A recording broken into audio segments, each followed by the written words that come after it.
Hello, everybody. Happy, what is this, Monday? Happy Monday. Yes, indeed it is Monday. Happy Monday. Got kind of a fun one for today. I saw this. I think it came up in the, might have been in the OSR Reddit Roundup from last week.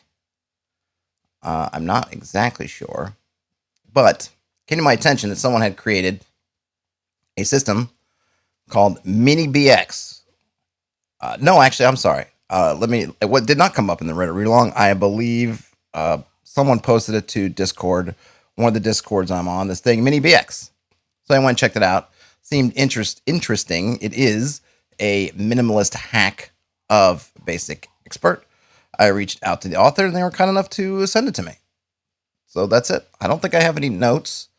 I will be at PAX Unplugged, which starts this Friday. So if you're going to be in Philadelphia for PAX Unplugged, reach out. Let me know. Maybe we can get together at some point. Say hi. So I'm not sure. Oh, so speaking of Friday, so I'm not sure if I'm going to stream on Friday because of that. We'll see. Maybe I'll stream there. I don't know. It really kind of depends. I'm not sure how when we're going to get on the road. I'll be driving down there from the bowels of New York City. But that aside, no particular programming notes for this week. This is MiniBX, a minimalist hack by Lucas Rolim. Compatible. Oh, the compatibility logo was designed by Bruno Prosecco. They are releasing it as a Creative Commons. I'm not sure which one that is. By SA share alike. Creative Commons. Does that mean like attribution share alike? I'm not sure. Any case. And then I guess the compatibility logo, which seems like it's in. I'm not sure what language compatible is, but we get the idea. Compatible with BX. Or rather, I guess you could market your products as being compatible with MiniBX. Hey, Elbitron Patrol, gonna listen while I drive. All right, well, hopefully I won't get you in any accidents. Good luck on the roads. Nothing says Minimalist BX seems like a big giant. It's the giantest minimalist. It's not super huge. I'm in that kind of reader mode, so I can't see the page count, but I do know it's not that big. Not that big a document. Well, let's get into it. What is this? With the progress of the old school movement, which tries to rescue the experience and play style of the first editions of D&D, I decided to create this. It is supposed to be a minimal summary of the rules for Basic Expert, with some design touches that I thought might be pertinent. But remember, these are minimal rules that will in no way cover all game situations. In other words, collaboration, adaptations of your rules, or even new ones are very welcome. If you still don't know tabletop RPGs or the old school movement, welcome. I think that a Google search or a tour on Reddit, Facebook, or Twitter searching for the respective communities will let you learn much more than a wall of text here.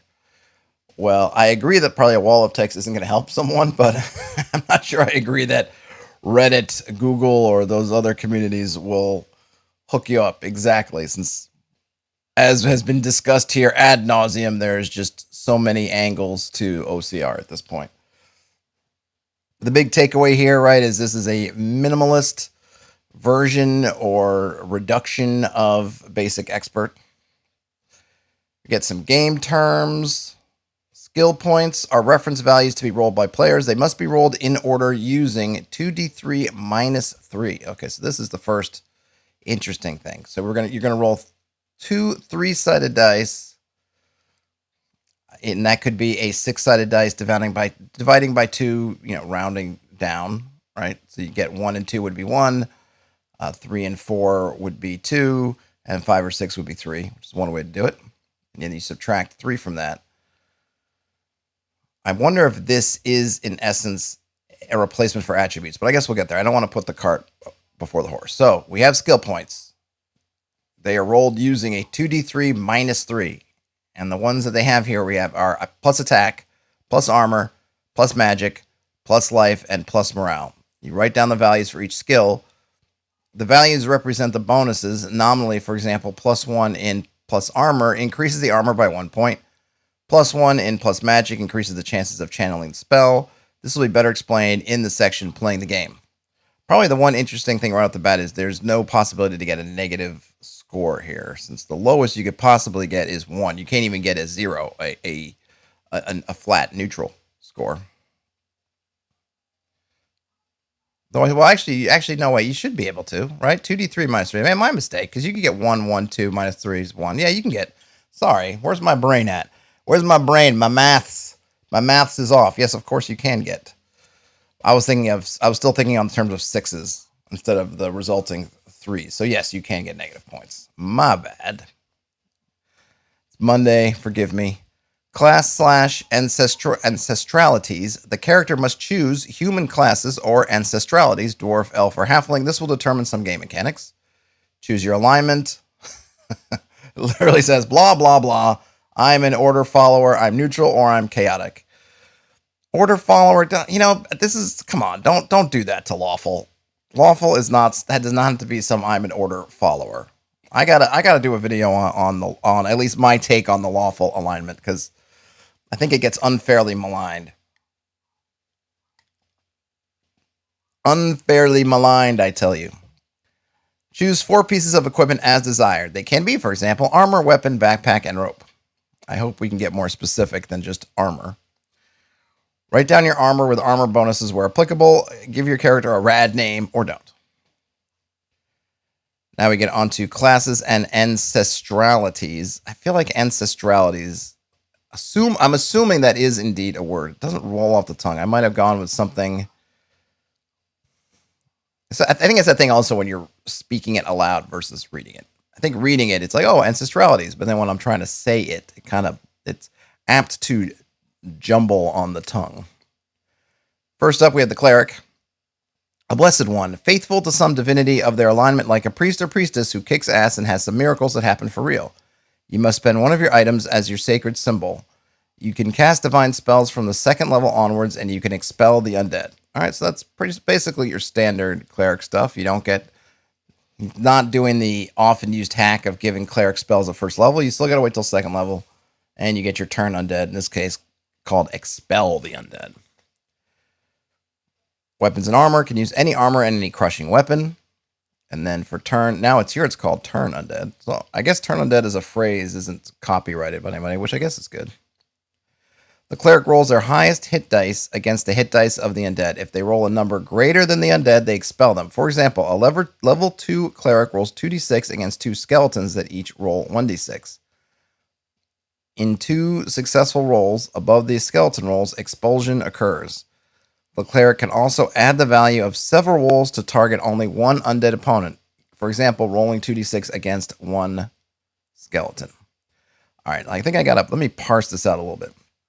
A level 2 Cleric, so you basically rolling your level in dice, which is basically your hit dice. I think for player-facing stuff, I think just using level is easier because as players, you don't really...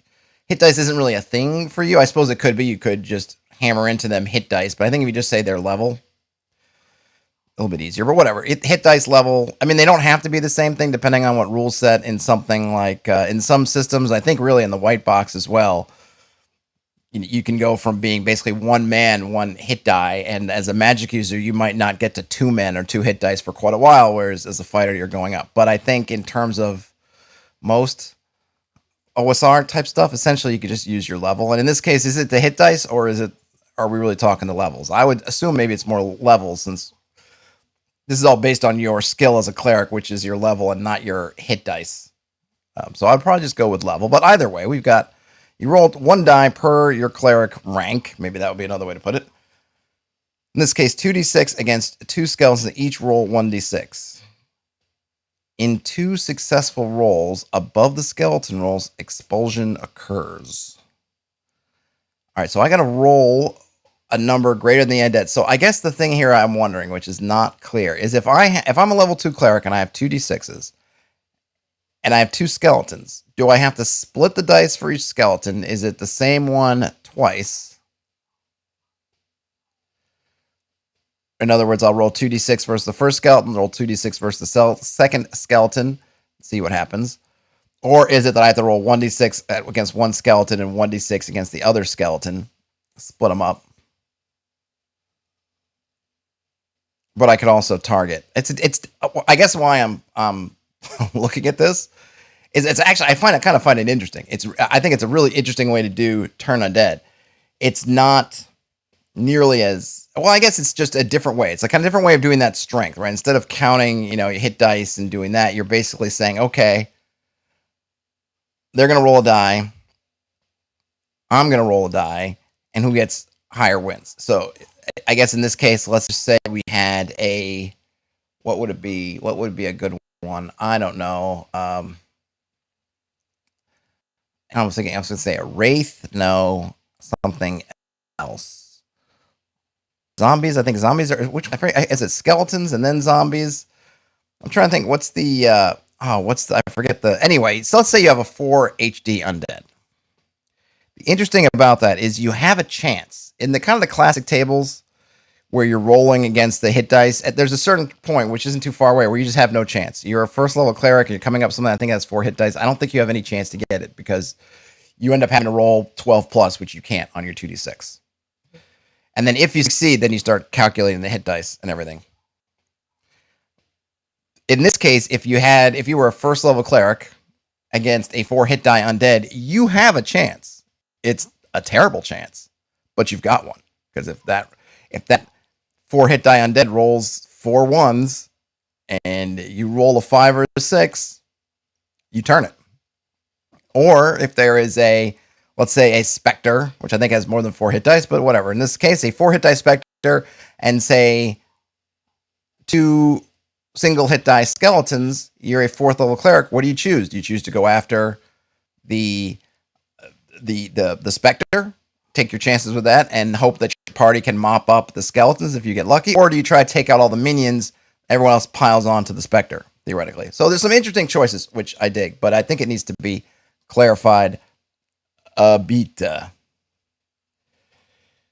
Hey, we got, let's see who's in chat. Schwartz Sonne. I apologize in advance for any pronunciation issues.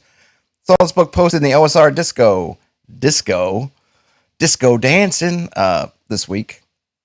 Yep, it's been making the rounds. Frederick Gorko actually hit me to it. It's here in the chat. That was quick. It was. I reached out on Friday. I think got it, and then or maybe it was over the weekend. Either way, I got it. It is an interesting system. It is indeed so far. I'm only on page 1 or 2. But yes, indeed.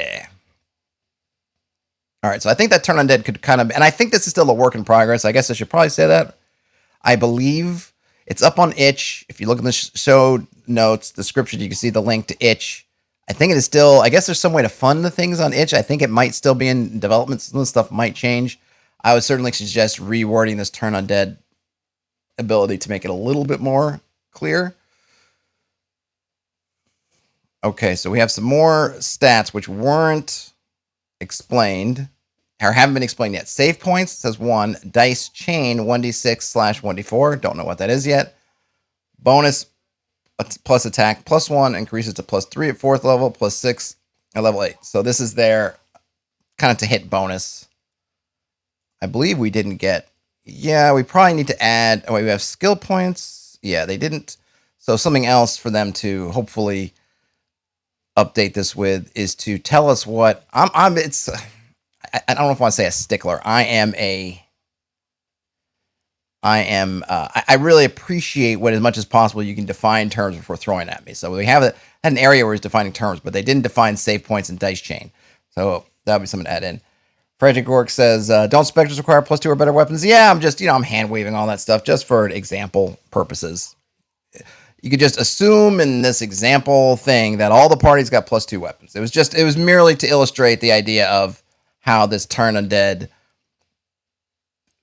the interesting way that Turn Undead is I guess using the hit dice, the way the hit dice of the undead factor into the Turn Undead.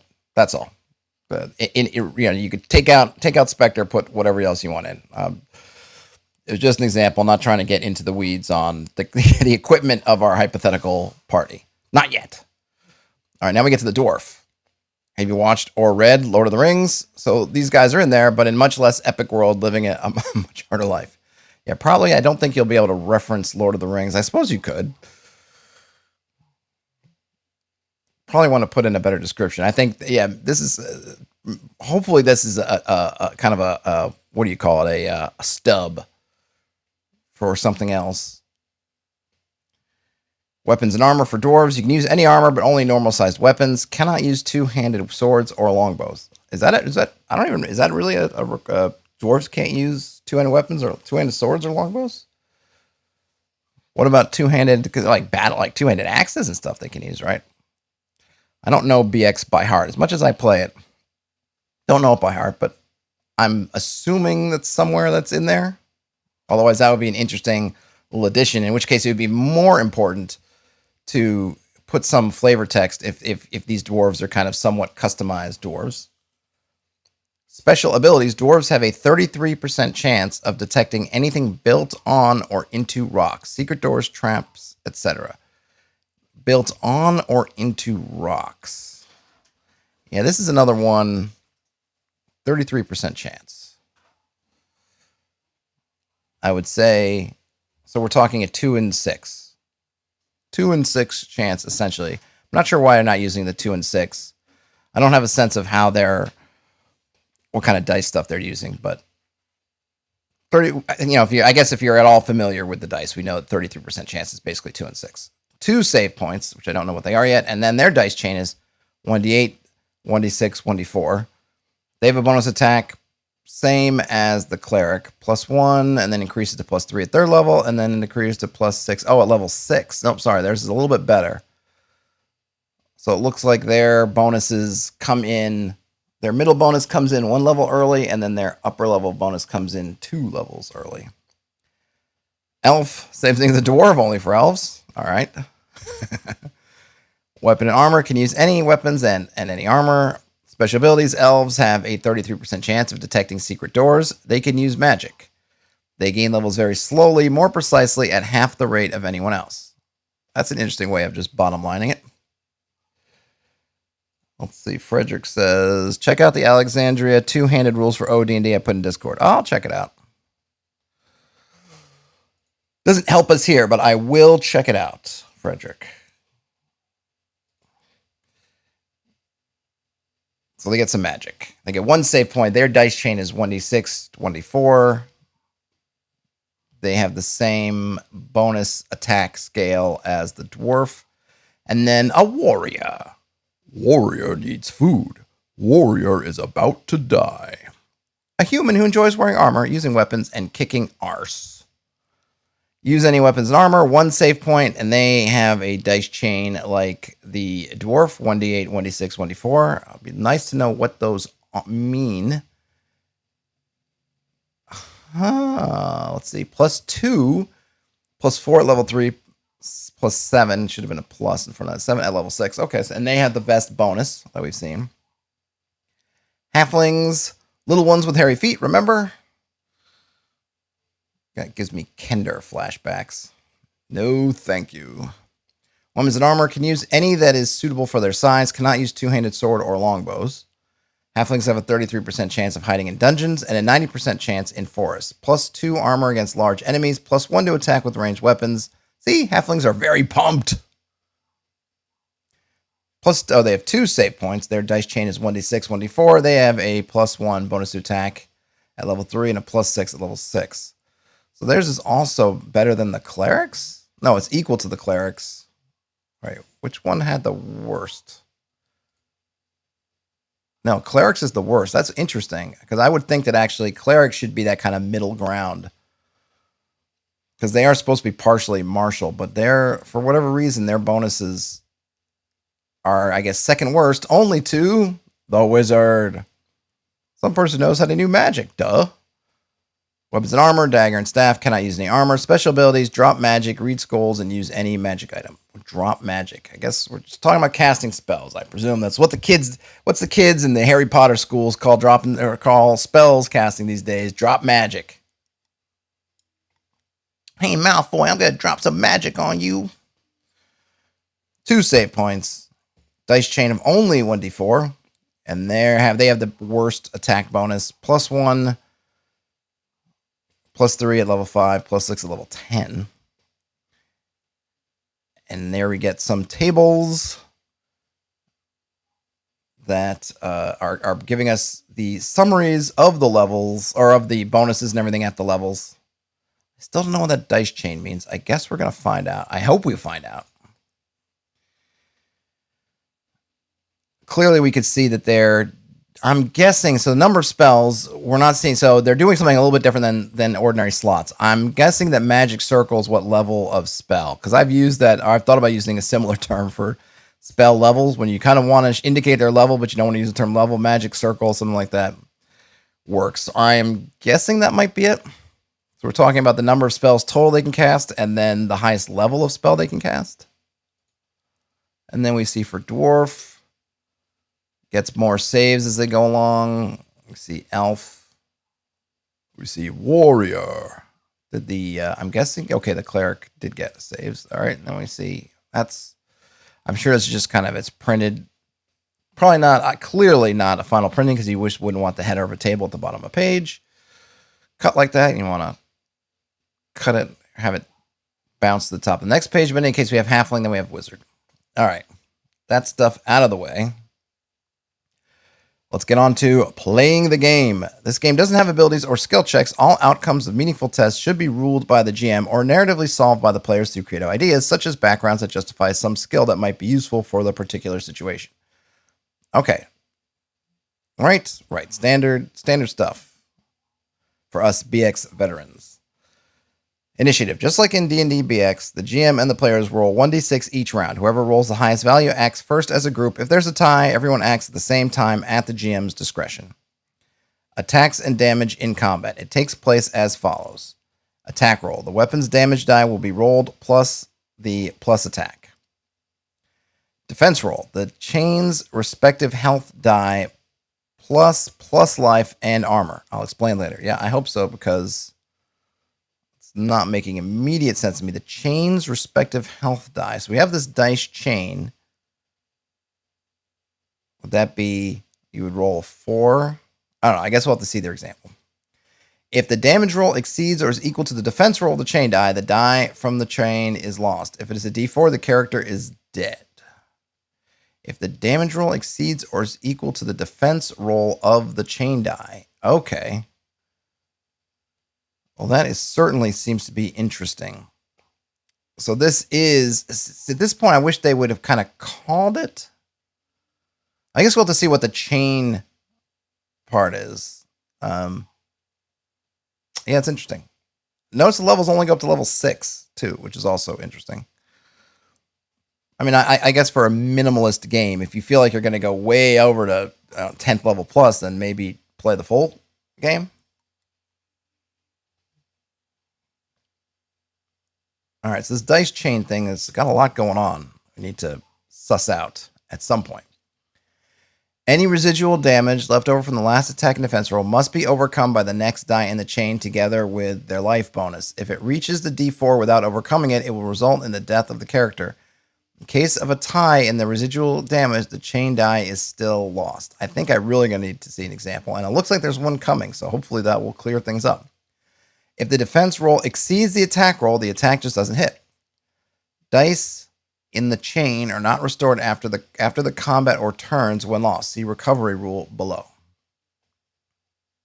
All right, and again, I'm pretty sure this is, we're looking at a work in progress, so hopefully there will be things in the formatting and the language that will be fixed up a little bit to increase the clarity of some of this. But let's see their example. Eleonara, the warrior, is fighting 2 skeletons. She makes her attack roll with her d8 longsword and has plus attack equal to 1. The skeletons make their defense roll with 0 plus health and have health dice equal to d6/d4, which is, I guess, supposed to be the equivalent of 1 hit die. Eleonora gets 6 on her attack roll. The first skeleton gets 4 on their first defense roll with d6. There are still 2 life points left to be absorbed in the next die in the chain.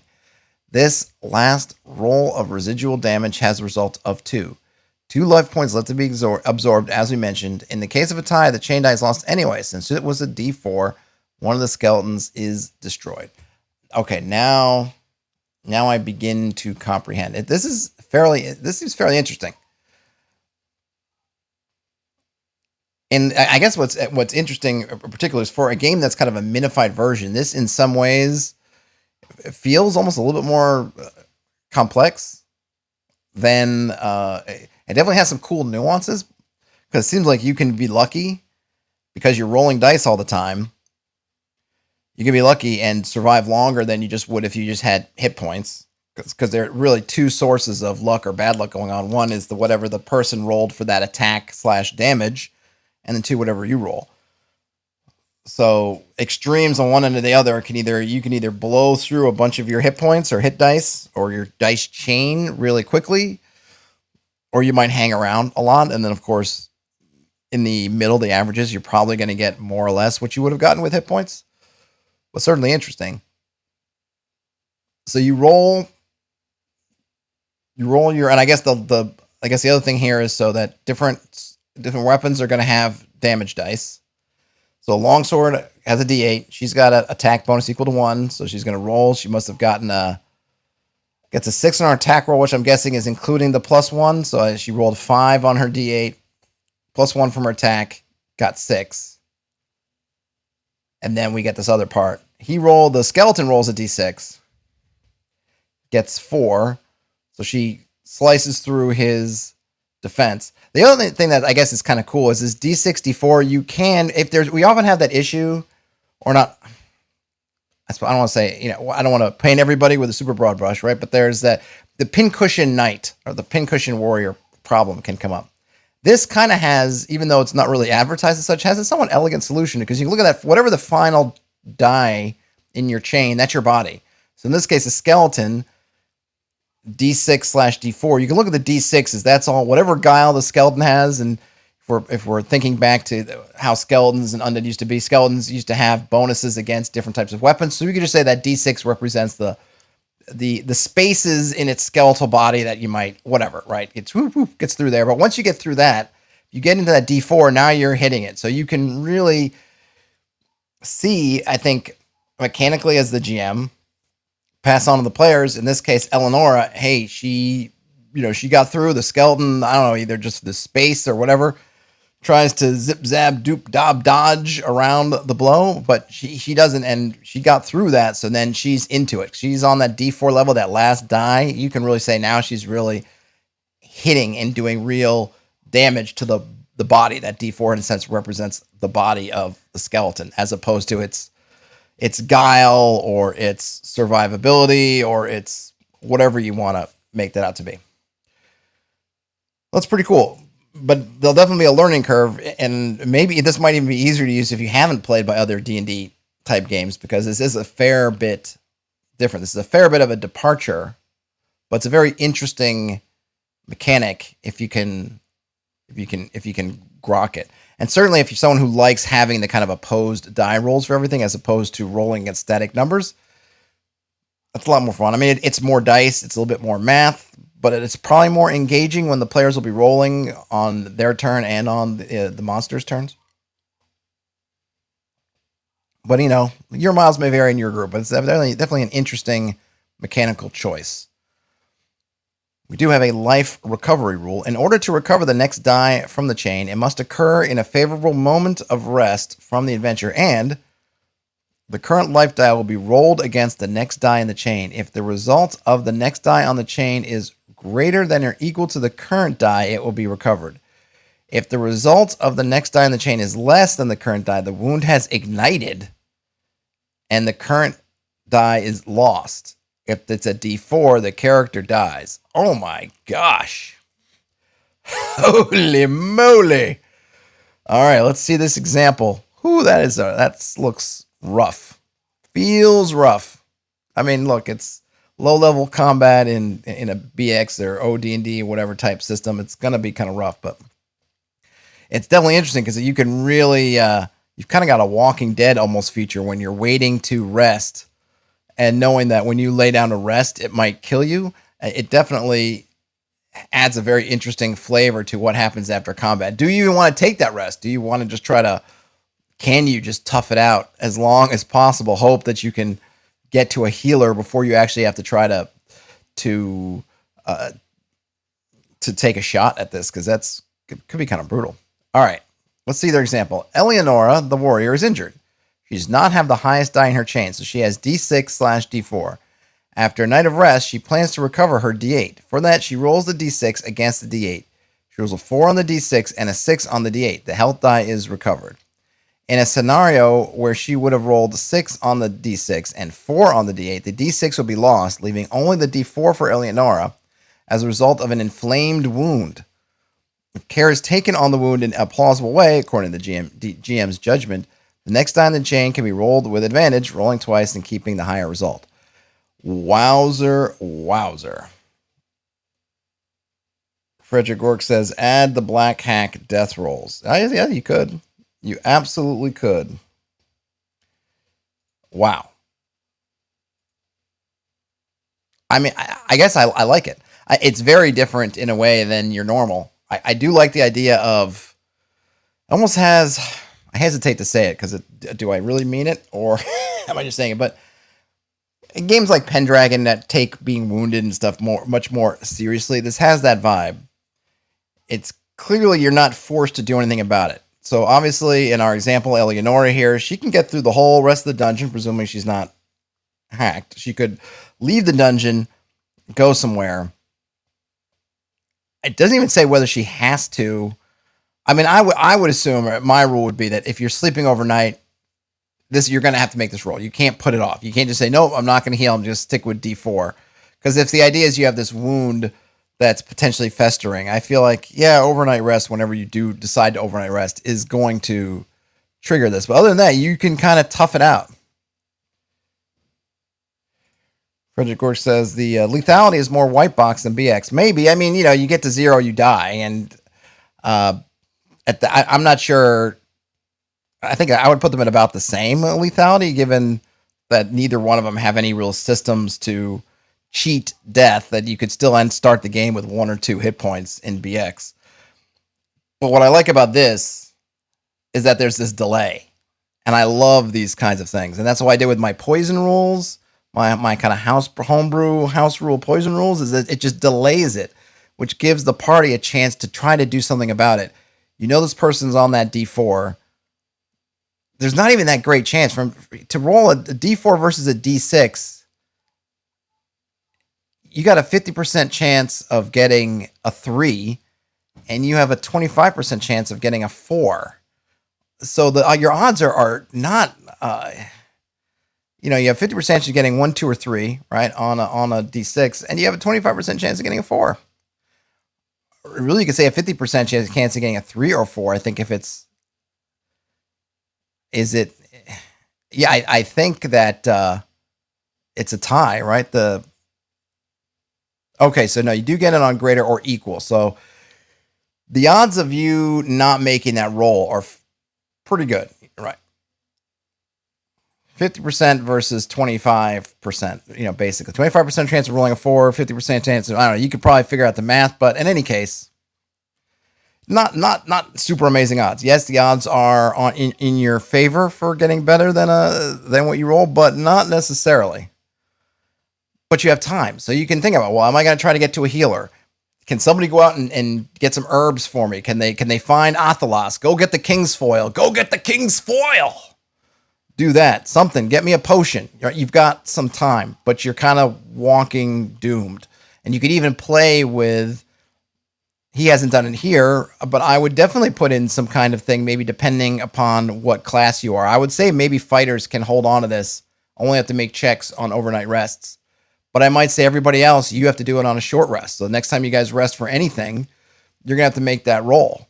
At least to, not necessarily to recover, but to, to stabilize, I guess, right? Stabilization roll. I mean, you could have a lot of fun with it. I could think of all kinds of ways to do it. So that's really fascinating and intriguing. It's just interesting here because it's not like BX has this kind of stuff built in and you're reimagining doing it in a simpler way. This is kind of a more complex system sort of snuck in here that definitely changes some things about how you would play your characters in a sort of a fundamental way. I think you're not going to die you're still going to die kind of at 0, but this element of being walking wounded is kind of a bit different. All right, so that's all for that one. Let's move on to Magic. Classes like Wizard, Cleric, and Elf, Ancestrality allow players to cast spells. The value of this skill point represents an additional amount of spells per level. What does that mean? At first level, each class has a spell written on its Tome of Magic, or a miracle from the second level onwards for clerics. In addition, at the GM's discretion, the spell can be rolled to hit or channel an effect on the opponent. In this case, it follows the logic of plus attack, previously described, but using plus magic. I think I should just call it like a magic bonus. Attack bonus, magic bonus, spell bonus, casting bonus. Healing spell. When a healing spell's d6 is rolled, the healed PC rolls their die from the chain. If the caster's die result is greater than that of the PC to be healed, they restore 2 dice in the life chain. If the roll of the cleric is not greater than that of the PC being healed, only 1 die in the chain is restored. The d6 accumulated in the circles are rolled separately. I don't know what the circles mean, but so that's interesting. So clerics are definitely going to heal you, but they can either heal you a lot or heal you a little. And it seems like, I mean, it kind of removes sort of the. I feel like it kind of removes the different levels of healing. Because we're only talking about 1 healing spell. Can you kind of upcast this to get more than those 2, or is that basically all you can do? Unknown at this point. Schools of Magic and Magic. Effects. First circle magic effects deal 1d6. Damage, recovery, protection, life drain. Okay, so this is probably where the healing thing comes into. And they have a lesser effect in other aspects. They conjure up to a 1 HD monster, create a visual illusion only, transmute a small body part, predict a lapse of the future, enchant a 1 HD creature. In the second circle, +1 is added to these effects. 1d6 +1 for damage, recovery, cast 2 monsters of 1 HD, create 2 visual illusions, etc.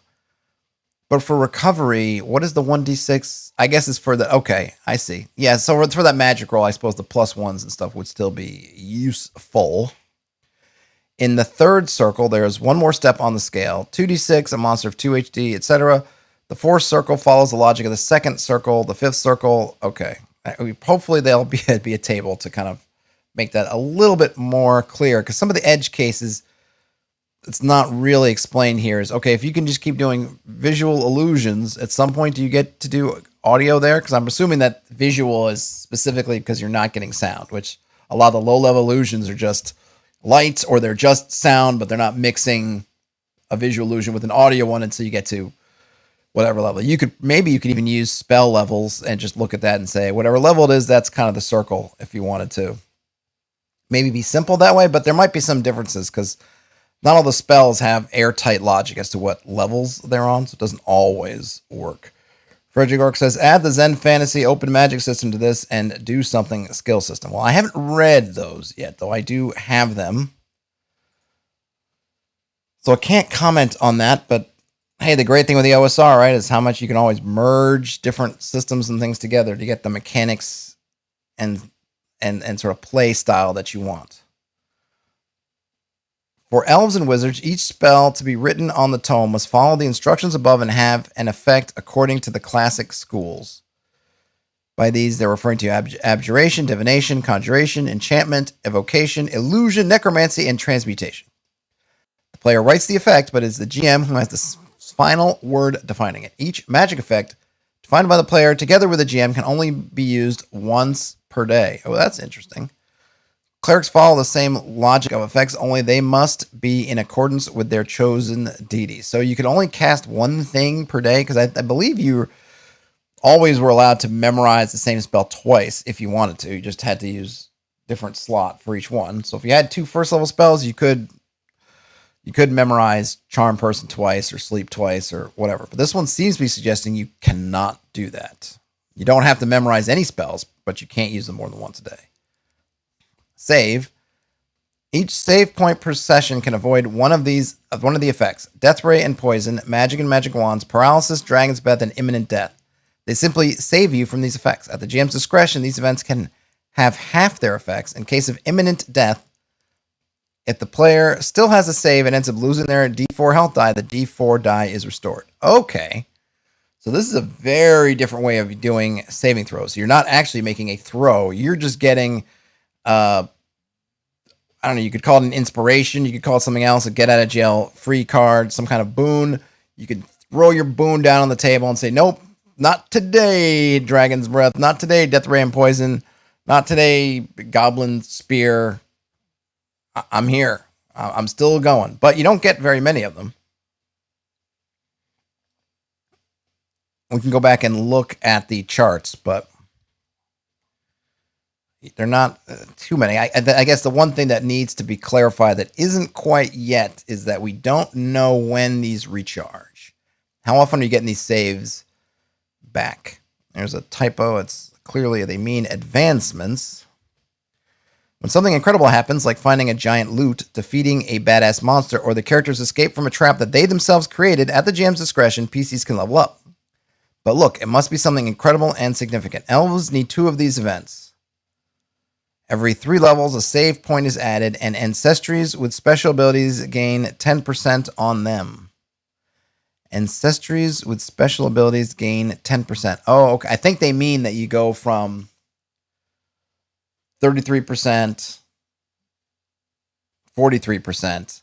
Though I probably would ditch these. I guess you can use your D100s or your percentile dice,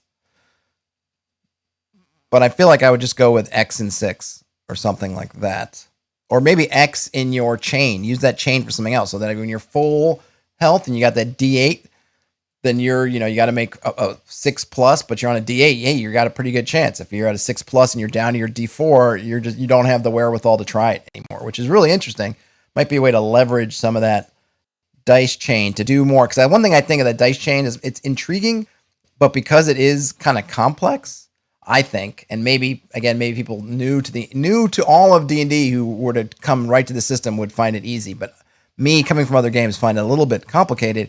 Is to leverage those dice and those chains for as much as possible. That way it really becomes something you can look at. And then if you just have to track that chain and it does a lot for you, then that's great. And there's some interesting things that can happen because you have this, your best die is when you're at full strength and you get whittled down until you're at that D4, which is when you're weak. And that makes sense.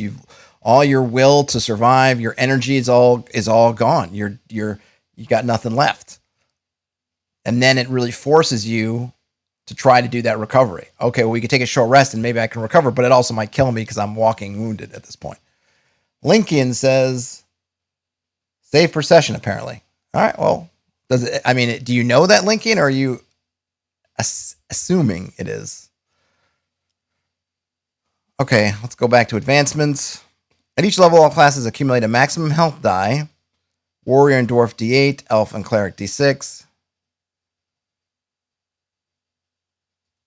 Elves, hold on a minute, I missed that. Elves, Wizards, and Clerics, for each 3 levels, they can change circles. And at each level, they gain 1 more spell. So that's in those tables. We could go back to those tables to see what the first line under save. Did I miss that? Each save point. Oh, so each save point per session. Thank you, Lincoln. Yep, I did. I kind of rolled right over that.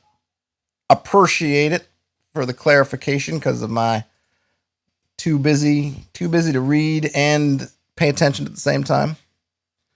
Elves, Wizards, and Clerics, for each 3 levels, they can change circles, and at each level, they gain 1 more spell. Remembering that the Cleric learns the first magic spell at level 2. Alternative rule, at each level, the GM asks the PCs when and how they want / should advance to the next level. Do not accept bad suggestions or too simple ones.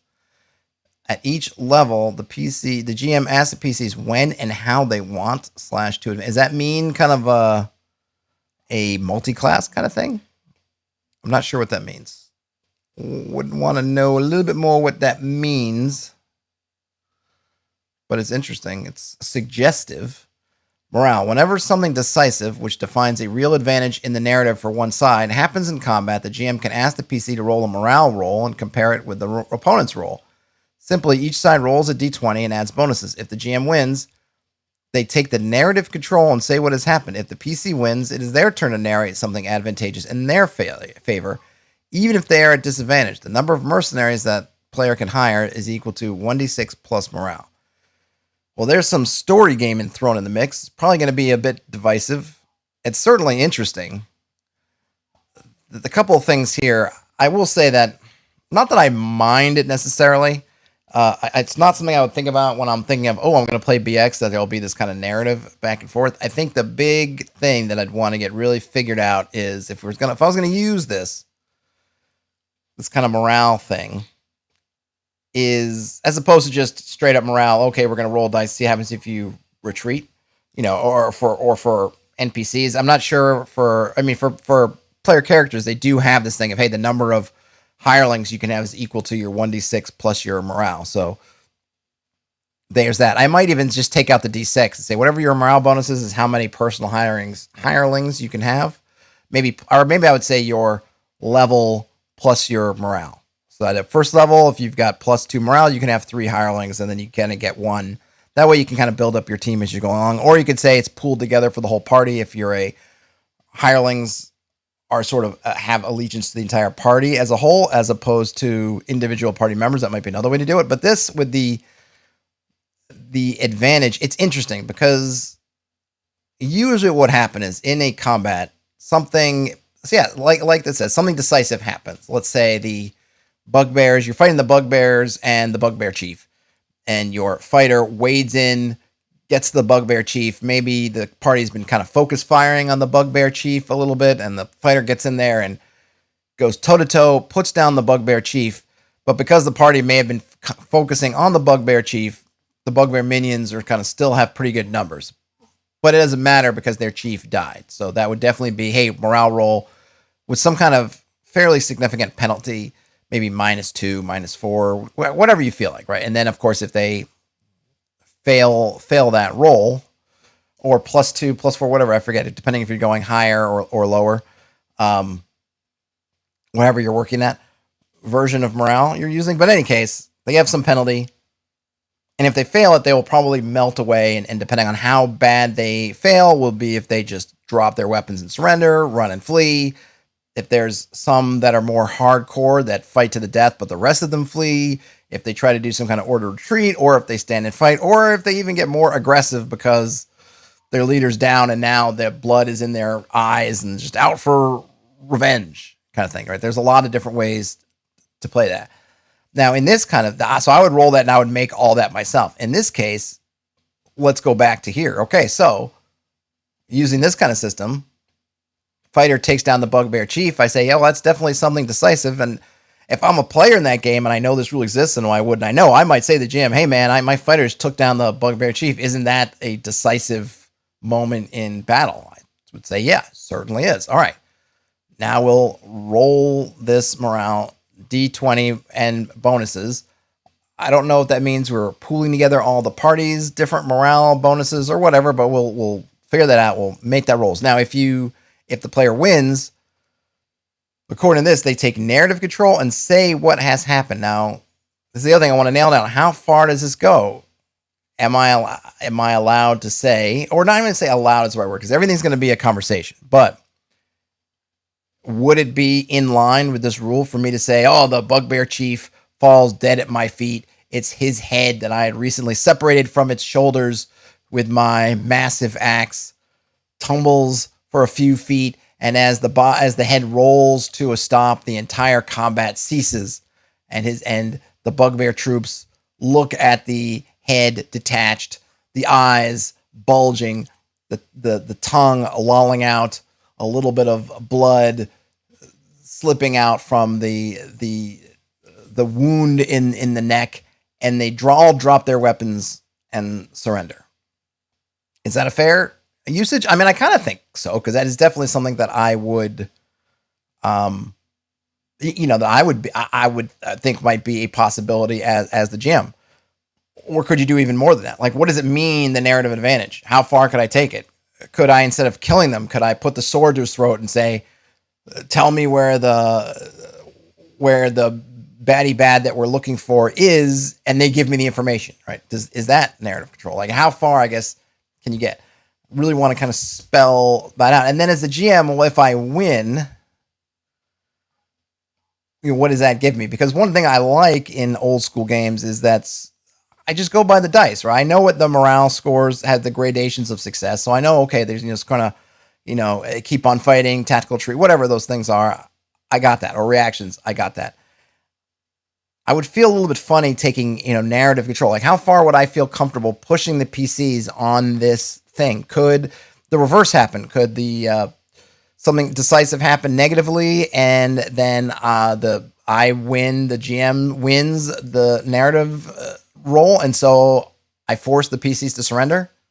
You get surrounded, and the bugbears press in on all sides with their swords up against your throats, and the bugbear chief says, surrender at once, and you drop your weapons. Is that fair? Like, how far does that narrative control get me in that way? Because I think some people might think, well, the player's doing that thing, that's great. But then on the GM side, is that kosher for me to say all the way to, and you drop your weapons? Or would it feel like the surrounding part? Because as a player, I might go, hey, I was in the back 50 feet away. Like, in a 3X game I used to play, and the party magic user would be about as far away as they could be and still be, have line of sight on things and launch out magic missiles, and usually be kind of invisible and flying if they could, whatever.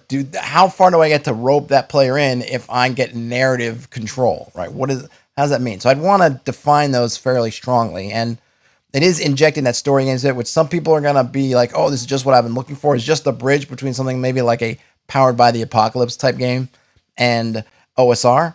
I mean, I know there's lots of those already, but, a different one. Or they might look and they go, oh, this is too story gamey. We're talking narrative now, and that's not how I play, kind of thing. Now, I think it's fairly easy to not use this if you don't want to, but it's interesting that they put it in here, that this is where kind of they're coming from on this. Loading capacity. Boy, what a not a good segue for that. You can take the number of items equal to your life bonus plus the amount of dice given in your hit dice chain. Example, a warrior at level 2, hit dice 2d8, 1d6, 1d4, and a life bonus of 2 can carry 6 items. Wait a minute, what? Equal to your life bonus plus the amount of dice. Well, I'm seeing he's got 3 hit dice. 1, 2, 3, and then plus 2 of life bonus. Doesn't that equal 5?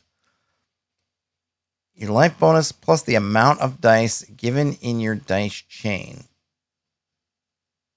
I want to say it should be 5. I wonder if that's a typo or if I'm missing something. And then we've got quickly some armor listings. Plate armor gives you a +3 armor bonus. Chainmail +2 armor bonus. Leather armor +1 armor bonus. Shield a +1 armor bonus. Swords and axes do D8. Short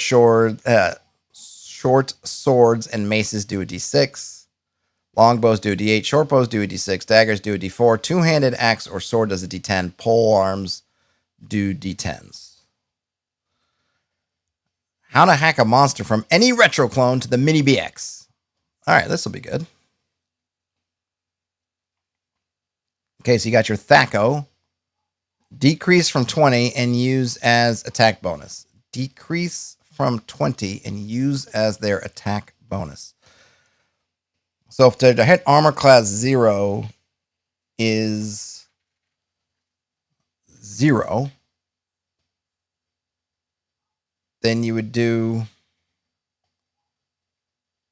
decrease from sorry. if the hit armor class 0 is 20, you'd have an attack bonus of 0. I don't know why I was saying it's your hit armor class 0 is 0. Basically, I guess the worst. It doesn't have to be the worst, but basically, if you need to roll 20 to hit it, then that would give you a 0 attack bonus, and so on and so forth. That makes fairly good sense. I don't know why I was thinking 0 there. Again, it's Monday. Apologies. Hit dice of monster starts with and remain being D6. Hit dice number of health dice, example 4 HD, becomes 4d6/1d4. So all the hit dice become D6s. And then how many of that chain there are, it's just they're all D6s until the last one is at D4. Or the sub one is D4. Nothing comments. Players taking narrative control robs them of the coolness of anything they say happens. Remember that time the super dragon surrendered to me? Yeah, you want a die roll and just said it happened. Yeah, it's going to be yes, I see what you're saying. Nothing. It's going to be your miles may vary for your group. It is that kind of story games bit. Some folks are going to really get into that.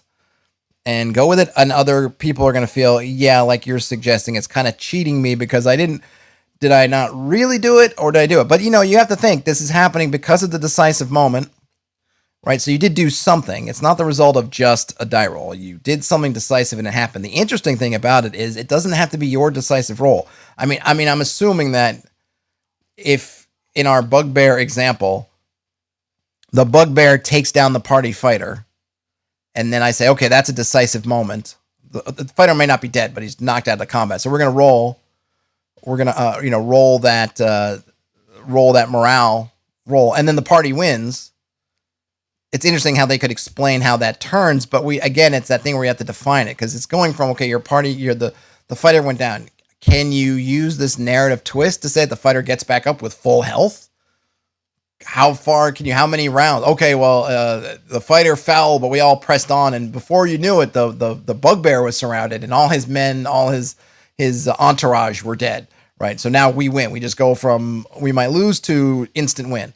And so I think you really got to suss out how far this can swing. And of course, it's all going to be about setting expectations at your table, but there's something, if you're going to use it, you'll have to remember in your session 0 to really get out. Hey, look, when we're doing these narrative moments, it's going to be within this kind of range, right? In the context of what you're doing, and you can only get so much more ahead of it. Or we're going to say, hey, you know what? Let loose. It has to be in that moment. You can't, we rolled a decisive moment in the front corridor of the dungeon, and so in that narrative, okay, I win the narrative. So now we're in the treasure vault, and everyone around is dead, and we've captured the leader. It's like no, right? We got to keep it whatever. But that stuff has to be worked out. It has to be negotiated, right? And so, but it does add that thing. But I see what you're saying. I think it's definitely gonna be your miles may vary kind of deal with that. All right, so we got these rules to hack monsters, attacks and damage, same logic. Saves 20 minus the highest save divided by 2. Example 16, 20 minus 16 is 4. Divided by 2 is 2. 2 saves. Always round down. Special attacks. Go with your ideas. Okay, that's maybe not the most helpful one, but it's hard to come up with one rule for all those. Here we have an example. It gave us a red dragon. It dwells on hills and mountains. Armor bonus of 6. 10 hit dice. 2 claw attacks. 3 bites or breath. Wow, 3 bites. Attack is +8. Attack bonus is +8. They have 6 saves. Their morale is 15. Alignment's chaotic. Breath, fire cone, 30 meters long. Spells, 50%. 3 times first circle. 3 times first circle. 3 times second circle. 3 times third circle. I don't know what does the 50% for spells mean. Not sure. I might have to back up and see that. And, this got cut off. Bugbear, large hairy goblins with an awkward appearance. 2 armor bonus, 3 hit dice, 1 weapon, 2d4, +3 attack, saving throw 1, morale 9, chaotic. Okay. I don't need to read the basilic, I don't think. But it's good that these examples are fairly good. The dragon's good because it gives you a sense of kind of an apex predator with spells, what they would look like in the system. The basilic is a good example because it has some special abilities, and then your sort of an average kind of goblinoid. Oh, that is it, I believe. All right. Wow. So again, just to reiterate, I was not told specifically, but I am pretty darn sure this is a in-progress rule set. I'm going to go to the itch page for a second, if I know Restream has sometimes not been good for trying to allow me to change windows, so it might not work. But just to get a little bit of context, like I said, I believe it is in progress. Yeah, I'm getting MiniBX. Let me see if I can, hold on a minute. Riveting streaming. Let me get my link that I put into the show notes. I can use that myself. But I got to go kind of around and about to get to the show notes. Come on, YouTube Studio. Don't let me down now. Pray I don't alter this any further. All right, here we go. And I'll throw this into the chat as well.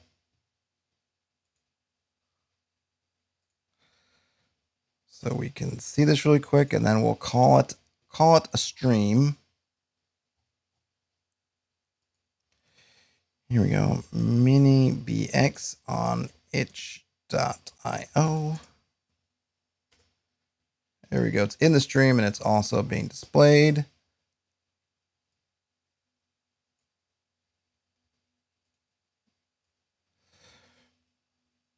So yeah, it's being funded. Right now, it's got a goal of $1,200. I'm going to try to share this screen. Come on. Don't let me down. Don't let me down. Ooh, it worked. There we go. All right, so up on Lucas Rolim's itch.io page, they've raised $927 of their $1,200 goal.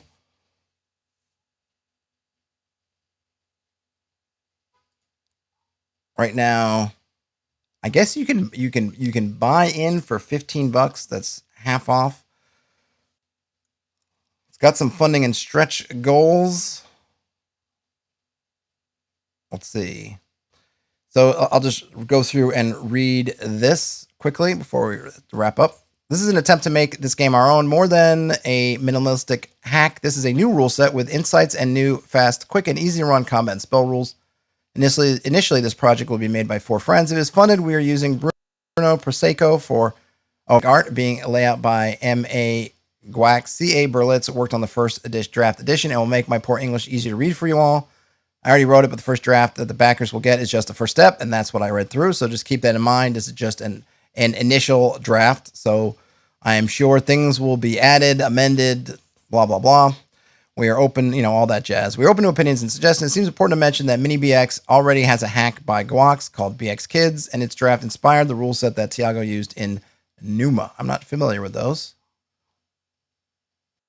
It's going to be funded at $1,200, counting on friends for the stretch goals. All right, so you got some stretch goals. Character sheet, an adventure, a mini setting, a bestiary, another adventure, another mini setting, another dungeon, and a Hollow Earth setting. So a lot of cool stuff if you're into it. Obviously, what we saw on the stream, right, is a very simple, I'm sure, printed from Word or something similar directly into the PDF. So it is not laid out particularly at all. And there's stuff like, oh, look, there's a section that, begins at the end of a page. And, that stuff hasn't been done yet. Null terminated says 2d8s. Not sure where that comes from, but cool. Maybe referring to something earlier in the stream. But there we have it. So that was MiniBX. I am definitely going to be following it. Hopefully I'll get to see one of these again when it is in more final. I'm definitely looking forward. I'll have to reach out and ask kind of what other stuff that they mean to do besides the layout and all that good stuff. And hopefully they will just clean up some of the verbiage and how things work. And I think because they're making some interesting changes to things, particularly the way spells work somewhat, but the way combat works and damage works is super interesting. And then definitely the kind of narrative thing. I wonder if they're going to take that opportunity to not necessarily feel like they have to sit with Lord of the Rings style dwarves and elves, because their system's going to have a different feel. So might as well give things different, or at least maybe put them available maybe in these mini settings where you'll get they'll kind of spread their wings a bit and say, hey, you know what, this system is based on BX. It shares the bones obviously with BX, but it has some very quite different things. So let's really embrace that instead of just nailing it to just kind of the vanilla, I don't know, Mistara, whatever, Greyhawk kind of implied setting. Let me know what you guys think about it. Like I said, I'll definitely be curious to check it out as it goes along. If you don't mind giving a thumbs up on the way out of the chat or the way of the stream, I'd appreciate it. And if you found yourself in here watching it and you said, hey, this is pretty cool stuff, I try to do it most days. If you subscribe to the channel, you get notified. All that jazz, right? The holiday season is marching on, and like I mentioned at the beginning of the stream, I will be in PAX at PAX Unplugged starting this Friday through the weekend. So reach out if you're going to be there. Maybe we can connect. Have a great rest of your day, night, whenever you're watching or listening to this.